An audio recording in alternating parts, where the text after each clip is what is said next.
My guest today is Don Miguel Ruiz, who is a renowned spiritual teacher and internationally best-selling author of the Toltec Wisdom Series, including The Four Agreements, The Mastery of Love, and The Voice of Knowledge. He's here today to discuss his latest book that he co-authored with Barbara Emrys, entitled The Actor. Welcome to my show, sir. Well, it's a pleasure to be with you. It is Thank you for inviting Yeah, me. of course. It's my honor as well. It's so funny. I was talking to a few people, some friends in the past week, and three of them said, "Have you ever heard of the book called The Four Agreements?" And I was like, "Are you kidding me?" I'm like, "I'm going to be interviewing him as well." It was one lady who was about to give birth to her child, and when she was reading the book, it really helped her understand her new role as a mother. Another one was a student that's going to university and helping her understand how to interact and become the person she wants to become at university. And the other one was their office actually gave it to them for business. And so she was able to really flourish after reading that book as well. So it was kind of interesting how the universe or God created all that together. So I'm going to be interviewing you right now. Yes, this book is going any direction of life. Yes. It really Whatever they do, it can apply perfectly. Yes, it really is. And we're going to jump into The Actor in just a second because I want my listeners to go out and purchase this book as well. But what I wanted to get more information about you is your backstory and how you grew up was maybe a little bit different than many people understand. Can you give us a little bit of your history of how you grew up? Okay, well, yes, my family was poor, and I have a privilege to have a great parents who they teach me since I was a child. And they really did a wonderful job. They let me know that whatever I dream, it can be true if I go for it, if I put my will. Yes. And that's really interesting because a lot of times, and I respectfully to the younger generations, but sometimes they forget that with hard work comes what you're able to whatever you perceive in your mind with the hard work is how you're able to actually manifest it. You were also the youngest of 13 children, and you were, yeah? Yes, go ahead. And what I read about you as well is that you are a medical doctor, and after, unfortunately, a very traumatic car crash, that you had this epiphany, this change that caused you to kind of re-look at life and help you recognize that there may be something more for you as well. Is that correct? Yes, I used to have the theory. I understand the teaching from my mother, my grandfather. It was very interesting. But when I had that accident, it was no longer a theory. Yes. It was for real. I knew I'm not my physical body, without a doubt. Then the rest is just to understand, with a scientific mind. I want to understand why and give answers to everything. And it took me years. I practiced surgery for a while until it came the moment when I decided to leave the medical profession and go into the mind to understand completely the mind, because I really didn't understand why humanity is the way it is. And I started working with apprentices for around 10 years. And the result was the Four Agreements. That comes when the mind was so clear for me. I understood the mind very well. I see the complexity of everything. I see what the problem is, and I see the solution. And of course, the problem is the domestication of the humans. Sure, exactly. And that's very true. I give the tools how to face it. And that was the Four Agreements. Well, really, the 5 agreements. But I only did the first 4 agreements because I consider that the last agreement, the 5th agreement, will arrive when everybody will be ready for that agreement. Practice the first 4, sure.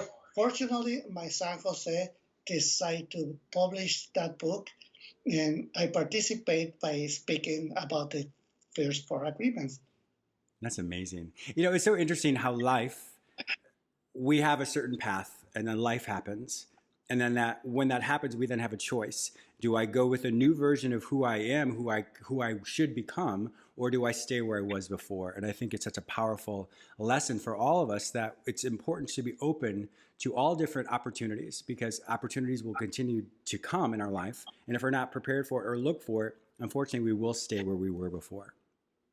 Well, we have the same physical body, and this is not exactly true because it's shifting all the time. Mm-hmm. It changed being a child and an adolescent to get old. Sure.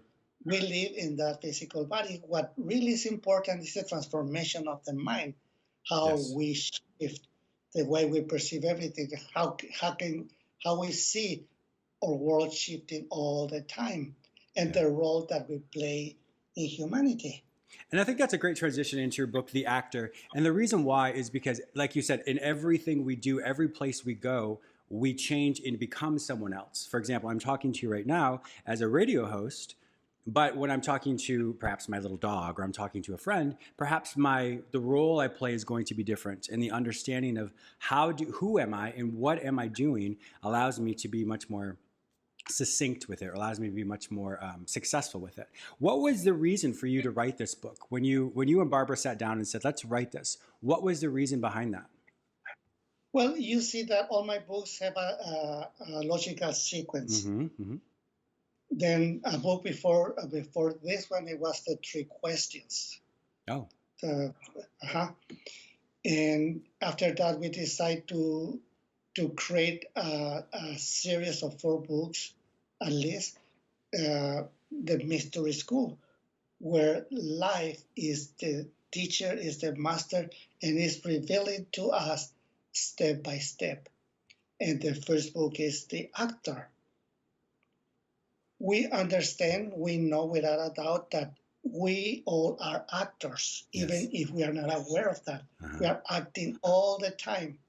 And before we was born, the stage was prepared for us. They was ready. When we was born, we was the attraction of everybody. Yes, yeah, it's true. It's true. And they teach us how to act. Yes. Our parents, mm-hmm.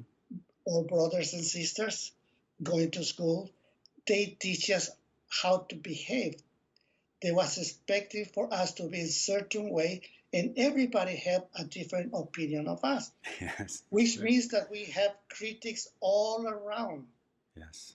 And we have to please all those critics. And we create an image of ourselves that we want to present to everyone. But by doing that, we start losing our authenticity. Yes. And I think that's a really great word that you use as far as critic. Because when you think of that, it's to critique someone. So with that, when we have certain individuals who have a more powerful voice in our life, and the more critical they are, the more we change into a very unhealthy version of ourselves, or it's almost the opposite direction of where we're supposed to go, because that critical voice is so loud. And unfortunately, when those people aren't even around anymore, then we still act that same way based off of that critique, because we still hear their voice telling us we should do this or we shouldn't do that. And it's unfortunate, but we often have many people in our lives who do that for us, or do that to us. Yes, even that some critics go away, many others come Certainly. to Certainly. And it keeps shifting. Then we are acting, trying to please everybody around. And they also teach us to be critics. We critique everyone around us, but the worst critic we have is our own. Yes. And why do you think that is, that we all of a sudden have our own critical voice? Well, this is what we learn. Mm-hmm. Because it begins when we learned to love. Oh, interesting. Interesting to connect those two. Tell me more about that. Well, we learn to love the same way like everybody else does. Mm-hmm. The way our parents love, our big brothers, sisters love, the way everybody around us love. And the way they love is with conditions. I love you if you let me control you. Yes. And the worst part is that we learn to love ourselves exactly the same way. I love myself if I am a good actor. Wow. I love myself if I can perform and be accepted by everybody because we don't like to be rejected. Yeah.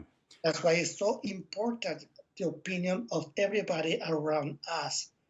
We want to please everybody, and by doing that, we lose little by little our authenticity until the moment comes that we know we are Mm. acting. Wow. And that shift everything. When we know that all of our life we act. And then we see everybody around us and they are also acting all the time.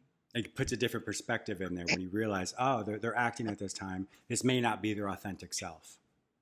And we can see how the actor is changing according how the stage change because the stage is changing all the time, Mm-hmm. and we need to adapt to that stage and keep performing. And this is very interesting because the stage is changing all the time. Yeah. And you want to go to an old stage, it doesn't work anymore. Like It's if you true. You want to can go try, back of in course. the 90s, Mm-hmm. it's completely different than the way the stage is right now. If you go 2 years ago, 2019, Mm-hmm. the stage was completely different. Yeah. It was That's true. normal. Or last year, 2020, the pandemic.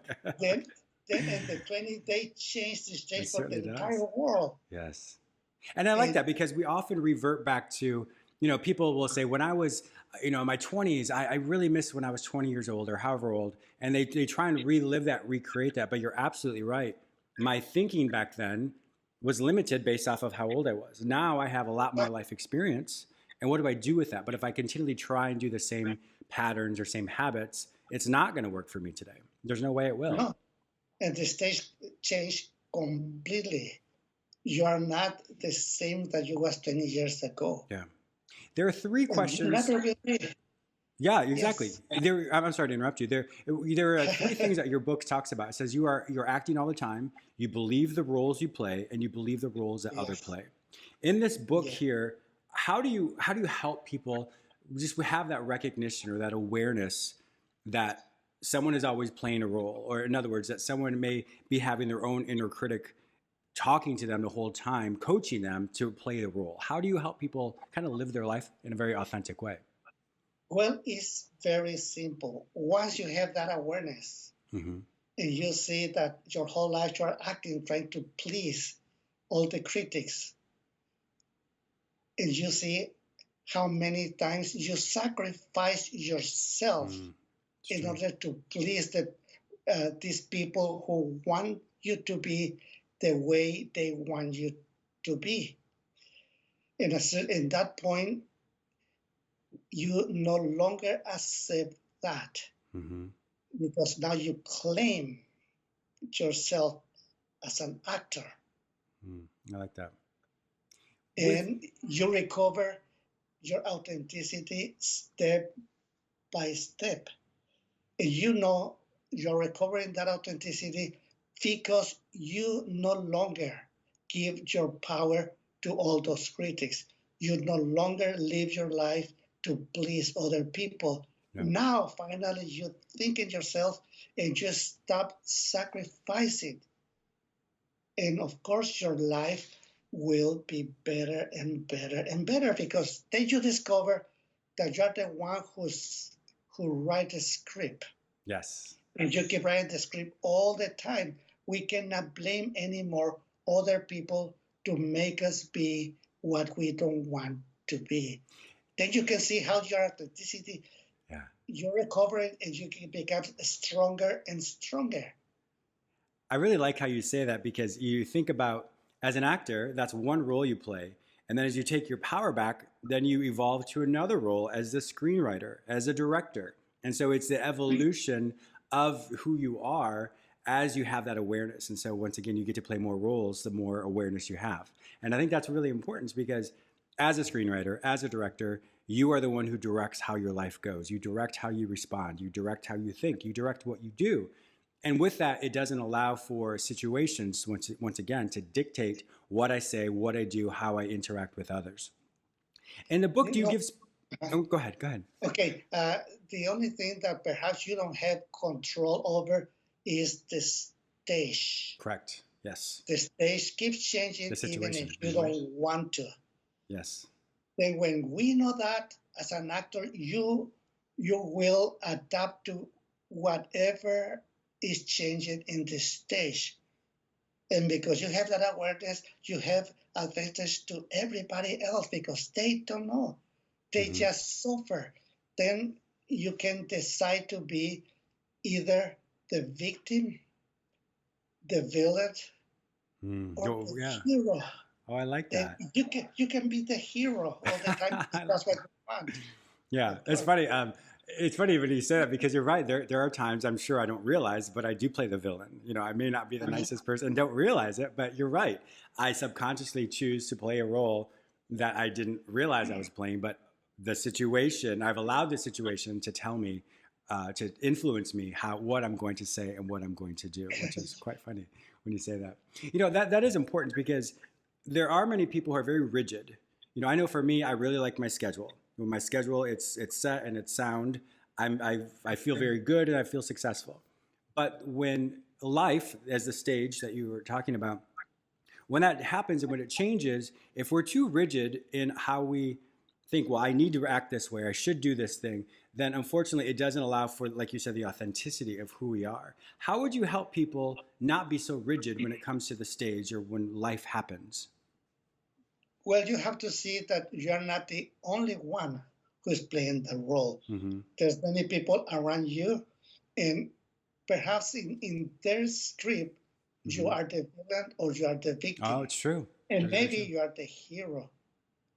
And the same in the actors who play with you, some of them you will see them as victims, some you're gonna see them as villains, and some you're gonna see them as heroes.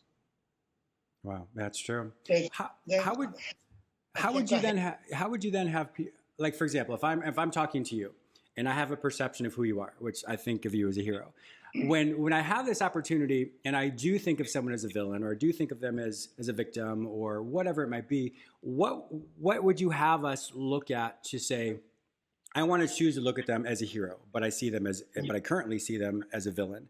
How do you help them change their mind shift to be able to recognize that?